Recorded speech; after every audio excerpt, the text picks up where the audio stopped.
बूढ़ा हो गया वो बाप, शरीर सूख गया। बुढ़ापा क्या है? जंग लगा लोहा। लोहे पर जंग लगता है जब पानी की मार पड़ती है, और जिंदगी को जंग लगता है जब अपनी औलाद का दुष्कार मिला करता है, जब अपनी औलाद से उपेक्षाएं मिला करती हैं। एक बात अंतर इतना है कि लोहे को जंग बाहर से लगता है और जिंदगी को जंग भीतर से लगा करता है।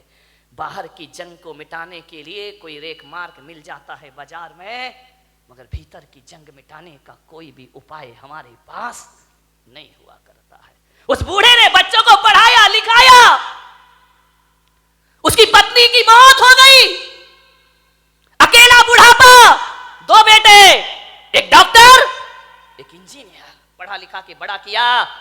बड़ा आश्चर्य होता है मुझे कि एक बाप अपने 4 बेटों को पढ़ा लिखा के योग्य बना देता है, अपने 4 बच्चों को खिला देता है एक बाप, लेकिन 4 बच्चे मिलकर के बुढ़ापे में एक बाप को रोटियां नहीं दे सकते हैं। मेरे भाई, जब छोटे थे तो इस बाप ने तुम्हें खिलाया था, पिलाया था, आज बुढ़ापा है, 4 बच्चे रोटियां नहीं दे सकते उसको। अरे तुमसे अच्छा तो वो बंदर होता है जो नाच नाच कर मदारी का पेट भर दिया करता है। ध्यान रखिए, क्या जिंदगी है हमारी, क्या जीवन है हमारा। अपने ही घर में परायेपन का बोध, ऐसे रहते हैं जैसे पड़ोसी के घर में रह रहे हो। कल तक जहां हुकूमत चलती थी, आज 2 रोटी का भी इंतजार करना पड़ता है। मान्यवर, माँ बाप अपने बच्चों की जुबान नहीं दे सकते किसी को। क्या हालात बना दिए हैं कि बुढ़ापे में माँ बाप बच्चों के सामने चुपचाप हाथ बांधे खड़े रहते हैं। ध्यान रखिए, उनके पास कुछ नहीं है। उस बूढ़े बाप को बहुएं पसंद नहीं करती थी, फूटी आंख नहीं सुहाता बूढ़ा उनको, बड़ी परेशान हो गई बहुएं। बूढ़े बाप ने देखा, यार इन बच्चों को मैंने पाला पोसा बड़ा किया, आप विचार तो करो एक बार, माँ बाप की तपस्याएं। मैं संत हूं, मैं दिगंबर संत हूं, लेकिन आज मैं आपके सामने कह रहा हूं कि 23 साल हो गए मुझे सन्यास में रहते रहते, लेकिन मैं विश्वास के साथ कहता हूं कि 23 साल में जितनी तपस्या मैंने नहीं की होगी, उससे ज्यादा तपस्या मेरी मां ने मुझे पालने में की होगी। क्या पाते हो तुम अपनी जिंदगी में? माँ बाप के एहसान। बड़ा आश्चर्य होता है कि जिस माँ ने 9 महीने तुम्हें कोख में रखा, बुढ़ापे में उसको कमरे में नहीं रख सकते हो तुम। ध्यान रखिए, जिस माँ ने आंचल का दूध पिलाया, उस माँ को मटके का पानी नहीं पिला सकते हो। जिस माँ ने, विचार करिए, आज जो तुम बोल रहे हो, अरे बेकार है वो औलाद जो अपने बाप को चुप कहती हो। ध्यान रखिए, कैसी औलाद है। माँ बाप कुछ बोलते हैं तो बच्चा कहता है आप चुप रहिए। अरे जीभ गल के गिर जाना चाहिए आपकी, माँ बाप को कहते हो चुप रहिए। जिसने बोलना सिखाया, जब तुम पैदा हुए थे तुम्हें तो बोलना भी नहीं आता था। बताइए सबसे पहले बोलना किसने सिखाया था? इस माँ बाप ने। और इसी दिन के लिए सिखाया था कि जब तू बोलना सीख जाए तो हमें कहना कि तुम चुप रहो। ध्यान रखिए मान्यवर, माँ बाप के एहसानों से मुक्त नहीं हो सकते कभी। जब तुम्हें चलते नहीं बनता था ना, किसने चलना सिखाया था? बताइए, उंगली पकड़ के किसने चलना सिखाया था? इस माँ ने सिखाया था, इस पिता ने सिखाया था। ये तुम्हारे लिए घोड़ा बना था, तुम उसकी पीठ पर सवार हुए थे। कितना खुश होता था वो बाप जब तुम पहली बार चलना सीखे थे। चलते थे, गिर जाते थे, चलते थे, जैसे ही गिरने लगते थे पापा आकर पकड़ लिया करते थे। एक बात तो बता दो, युवाओं से मेरा निवेदन है, जब तुमसे चलते नहीं बनता था तो माँ बाप ने उंगली पकड़ी थी, और आज उनसे चलते नहीं बनता तो तुम उनका हाथ नहीं पकड़ सकते हो। तुम्हें उनका हाथ पकड़ने में शर्म आती है, तुम्हें गाड़ी में बिठा के मंदिर ले जाने में शर्म आती है, तुम्हें शर्म आती है अपने माँ बाप को सहारा देने में। वाह रे इंसान, विचार करिए। याद है तुम्हें जब बचपन में स्कूल जाते थे तो माँ क्या करती थी? तुम्हारे टिफिन में 2 रोटी रखती थी। बेटा पढ़ाई भी करना, भूख लगे तो ये रोटियां खा लेना। स्कूल में रहने के बाद भी माँ तुम्हारा ख्याल रखती थी। और जब स्कूल जाते थे तो माँ पिता 1 रुपया 2 रुपया तुम्हारी जेब में डाल दिया करता था। विचार करो आप कि जिस माँ ने टिफिन में 2 रोटियां रखी हैं, बुढ़ापे में आज उस माँ की थाली में 2 रोटी नहीं है। और जिस बाप ने जेब में पैसे डाले थे, आज वो बाप बिना पैसे के घर में जिंदगी जी रहा है, एक एक पैसे को तरसता है, उसे शर्म आती है अपनी औलाद से पैसा मांगने में। एक बात तो बता दो, युवाओं से मेरा निवेदन है कि बचपन में तुमने पिता की जेब से पैसे निकाले थे तो पिता तो गुस्सा नहीं हुए थे ना? पिता तो सोचते थे बच्चा है, निकाल लिया, खर्च करेगा, कोई बात नहीं है। बचपन में पिता के जेब से पैसे निकालते तब पिता को गुस्सा नहीं आया। और आज बुढ़ापे में बाप यदि तुम्हारी जेब से पैसा निकाले तो तुम्हें गुस्सा क्यों आता है? मैं आपसे पूछना चाहता हूं, युवाओं से मेरा प्रश्न है, आज आपको गुस्सा क्यों आता है? आज पिता को इजाजत क्यों लेना पड़ती है? एक बात आपसे निवेदन करने जा रहा हूं, मान्यवर, जब तुम छोटे थे ना, ये वही बाप है, तुम्हारे घर में एक चिड़िया आती थी, तुम बचपन में छोटे में पूछते थे पापा ये क्या है? पापा कहते थे बेटा चिड़िया है।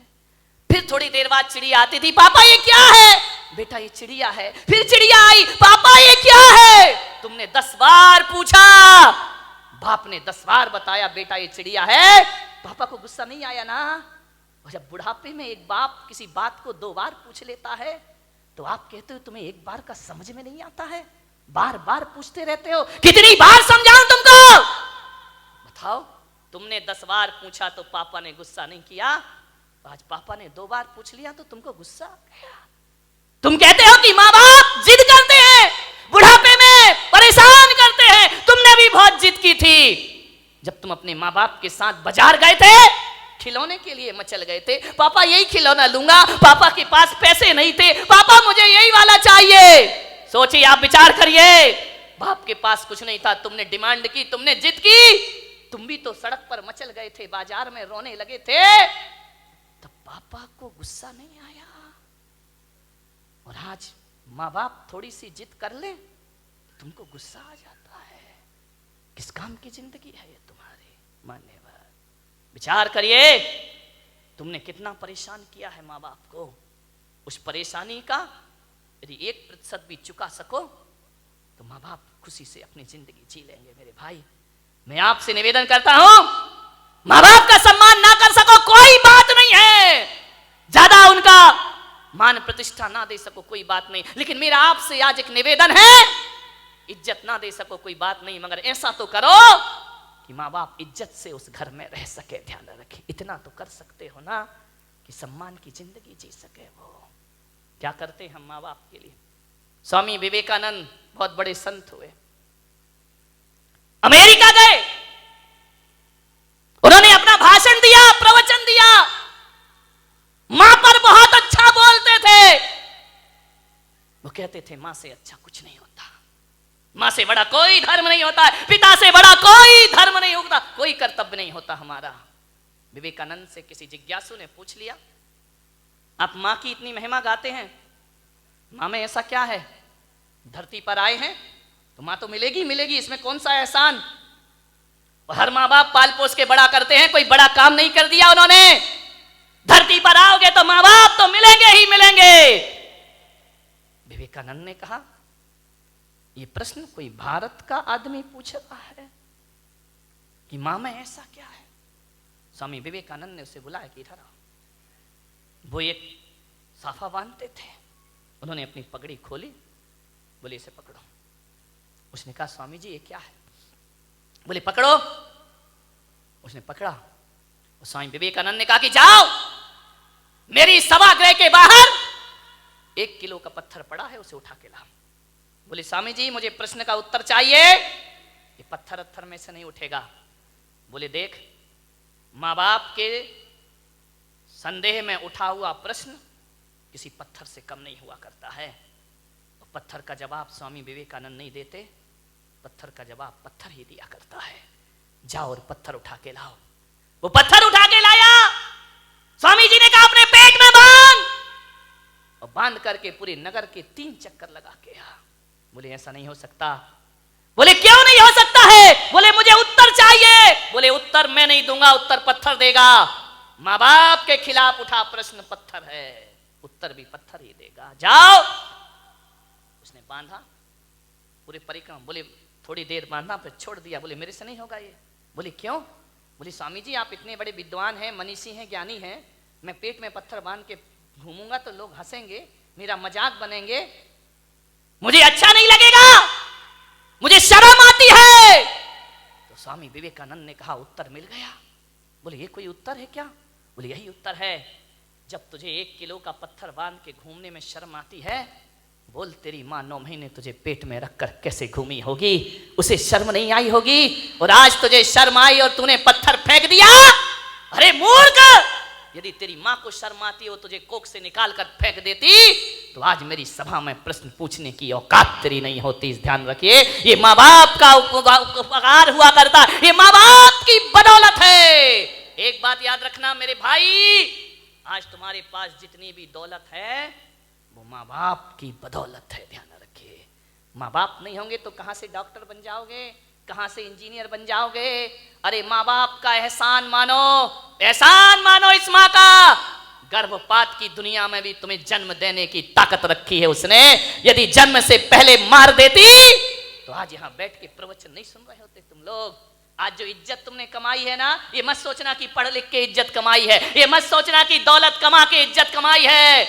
आज किसी संत की सभा में इज्जत से बैठे हो तो अपनी बदौलत नहीं, अपने माँ बाप की बदौलत बैठे हुए हो। ध्यान रखिए, मेरा आपसे निवेदन है, यदि ये माँ तुम्हें जन्म दे के किसी कचड़े घर में फेंक देती ना, जैसे आज बुढ़ापे में तुम उसे फेंक रहे हो, यदि बचपन में इस माँ ने फेंक दिया होता ना तो ना तुम्हारी जात का पता चलता, ना तुम्हारे बाप का पता चलता, और इस धरती पर नाजायज औलाद बनकर जीते रहते। कोई तुमसे शादी करने को तैयार नहीं होता मेरे भाई। माँ बाप ने जिंदगी भर अपना चरित्र बचाया है, इस माँ ने अपने सतीत्व को बचाया है, उस पिता ने अपने चाल चलन को सुधारा है, तब जाकर तुम इस समाज में इज्जत की जिंदगी जी रहे हो मेरे भाई। ध्यान रखिए, ये इज्जत भी माँ बाप से मिली है, ये नाम भी माँ बाप से मिला है, और तुम्हें डॉक्टर बनाने से पहले तुम्हें डॉक्टर बनाने का सपना माँ बाप ने देखा था, तुमने बाद में, तुम्हें तो अकल भी नहीं थी, तुम्हें तो समझ भी नहीं थी कि इंजीनियर क्या होता है, डॉक्टर क्या होता है। माँ बाप तुम्हें बनाते हैं। आज तुम जहां भी हो, संतों की बदौलत, भगवान की बदौलत हो या ना हो, माँ बाप की बदौलत आज तुम जहां पर भी हो। ध्यान रखिए, माँ बाप का हाथ है इसमें। बूढ़ा दुखी हो गया, बहुएं पसंद नहीं करती, घर जाता बूढ़ा तो ऐसा लगता जैसे किसी जेल में प्रवेश कर रहा हो। पत्नी भी नहीं, फोटो लगी है पत्नी की, लेटा हुआ है पलंग पर, कभी पत्नी को देखता है, कभी अपने आप को देखता है। रात कटती है करवट में, पता नहीं चलता कितनी लंबी रात है। यूं तो अमावस 15 दिन में एक बार आती है, लेकिन उस बूढ़े की जिंदगी में तो अमावस ही अमावस थी, पूर्णिमा तो कभी आ ही नहीं पाई। सुबह ताने भरे शब्दों से नाश्ता मिलता, उलाहना दे करके 2 रोटी मिलती, करते क्या हो तुम यहां बैठे बैठे? कुछ नहीं बोला बूढ़ा। ठीक है, जाए भी तो जाए कहां? बड़ा दुखी था, मर भी नहीं सकता, मौत भी नहीं आती, जी भी नहीं सकता, जीने जैसा कुछ बचा भी नहीं है। बहुत दुखी है बूढ़ा। थोड़ा बहुत टहलाता, यार दोस्तों में बैठता, शरीर में ताकत नहीं, कुछ कमाए, कुछ मेहनत करे, फिर घर लौट आता, और घर लौटता तो ऐसा लगता कि किस दरिंदगी की जिंदगी में मैं वापस लौट आया हूं। कोई ढंग से बात नहीं करता, बेटे के पास टाइम नहीं, वो क्लिनिक से आता, वो साइड से आता, नहाता धोता, टीवी के सामने बैठ जा। बूढ़े बाप से कोई कुछ नहीं पूछता। मैं युवाओं से निवेदन करूंगा, बूढ़े माँ बाप को बुढ़ापे में कुछ नहीं चाहिए, कुछ नहीं चाहिए। कोई बूढ़े माँ बाप नहीं कहेंगे अच्छा कमरा दो, अच्छा बंगला दो, गाड़ी दो, मोटर दो, अच्छा खाना दो, कोई माँ बाप नहीं। आपसे निवेदन है, जब कोई बेटा विदेश जाता है ना घूमने के लिए, पढ़ने के लिए, यदि वो पत्नी से पूछता है क्या लेकर आऊं, पत्नी कहती मेरे लिए हार लेकर आना। बच्चे से पूछता बेटा तेरे लिए क्या लेके आऊं, वो कहता है मोबाइल लेके आना। बहन से पूछता है तेरे लिए क्या लेकर आऊं, वो कहती अच्छे से सूट लेकर के आना। लेकिन जब माँ से पूछता है, माँ मैं विदेश जा रहा हूं, बता तेरे लिए क्या लेकर आऊं, तो माँ कहती है मेरे पास सब कुछ है मेरे बच्चे, कुछ लाए या ना लाए, मेरा लाल तू वापिस आ जाए, इससे बड़ा उपहार मेरे लिए दुनिया में कोई दूसरा नहीं।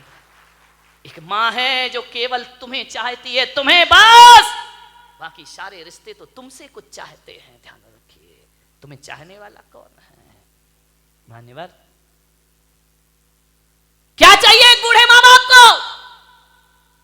पत्नी डिमांड कर सकती है साड़ी की, आभूषण की, माँ बाप तो नहीं करते। कोई उन्हें अच्छा पहनना नहीं चाहिए, उन्हें अच्छा कपड़ा नहीं चाहिए, उन्हें तो सब जीवन जी लिया है।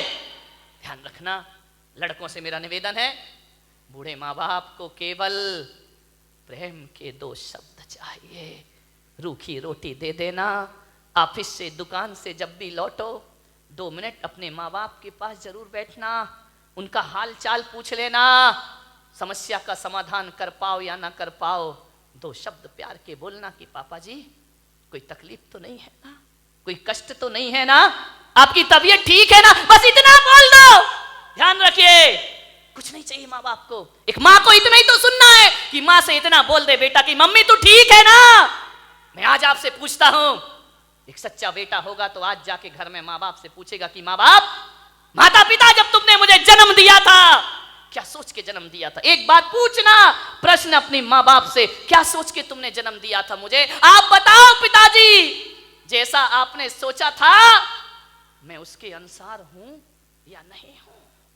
पूछ लो एक बार अपने माँ बाप से, किन अरमानों से जन्म दे के पाल पोस के बड़ा किया था, मैं आपकी इच्छाओं के अनुरूप जीवन जी रहा हूं या नहीं जी रहा हूं? और माँ बाप यदि कुछ ना बोले तो समझना कि तुम अभी वैसा जीवन नहीं जी रहे हो। और मैं पुलक सागर आपको कहता हूं कि माँ बाप यदि चुप हो जाएं तो कसम खा लेना कि आज से मैं माँ बाप के अनुसार जिंदगी जीने का प्रयास करूंगा। ध्यान रखिए, और जो बेटा ऐसा कर लेगा वो किसी संत से कम नहीं